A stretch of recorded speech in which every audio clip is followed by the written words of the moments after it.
You missed the story. Okay, so basically, I told this one on stream the other day, but I'll say it again. So basically, the story of how I broke my arm the second time.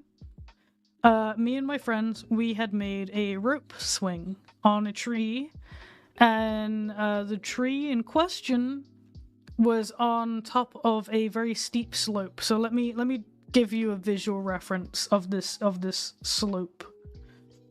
So basically, it was like this. There was like this little bit of like a path up here, and then a really steep slope down, and then there was a bike path down here. And we were up here, and there's like a tree here with a branch, and we had built a rope swing onto it. But the rope swing wasn't like one that you sit on. Instead, it was one with like just another. There's like a piece of rope with a stick on it, and you had to like grab onto it with both hands, and then we'd swing out.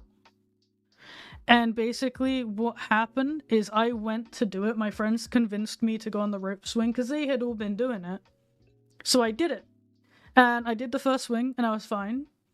And then I did the second swing, and as I got to, like, the peak of the swing, my brain was like, what if you let go?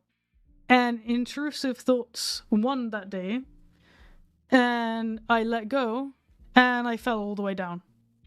I fell all the way down onto the path below. And landed right on my left arm, and it broke. It was so clearly broken because like I got up and I looked at my arm, and there was just like this golf ball sized swelling.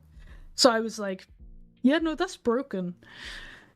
And I was just like, well, that sucks, but I'll go home, and then I'll go to the hospital when my parents get home.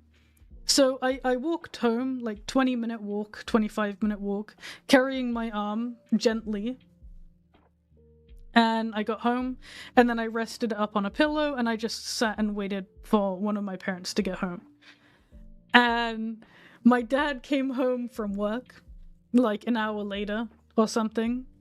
And I was like, oh, hey, Dad, welcome home. Can you drive me to A&E, please? And he was like, why do you need to go to A&E? And I'm like, well, my arm, you see, it is broken. You see this protuberance on the arm. It's very clearly broken. And he was like, well, you can go tomorrow. And I'm like, I can't go tomorrow, Dad. My arm is broken. And he's like, I don't want to lose my parking spot.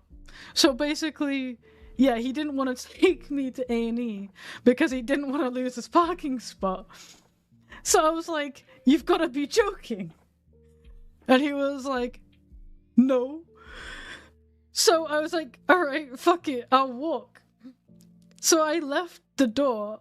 I left the house, and I started walking down the road, and then a guy in an unmarked white van pulls up, and he's like, hey, are you okay? And I'm like, no, my arm is broken, I need to go to the hospital. And he's like, do you need a lift? And I'm like, yeah, like an unknown man, like a stranger in an unmarked white van taking me to the hospital?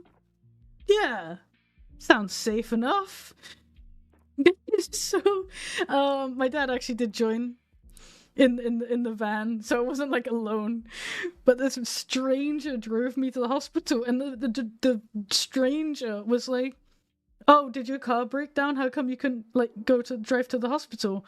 And I'm like, oh no, I could have, but my dad didn't want to lose his parking spot. And I think the guy must have had like an aneurysm hearing that, because he just like didn't really respond. He was just kind of like, huh. Like, Parent of the Year award goes to my dad. And yeah, I went to the hospital. They were like, yes, it is very clearly fractured, gave me a cast. And then I walked back home with my dad, and my mum was pissed, understandably. She had been, I think she was out late working or something. I don't remember what it was now. But I remember she was pissed. She was really annoyed at my dad that he didn't take me to the hospital because he didn't want to lose his parking spot. It was like actually just really comical. I was definitely mad at my dad for not taking me there. But I don't know, in hindsight, it was just so fucking funny.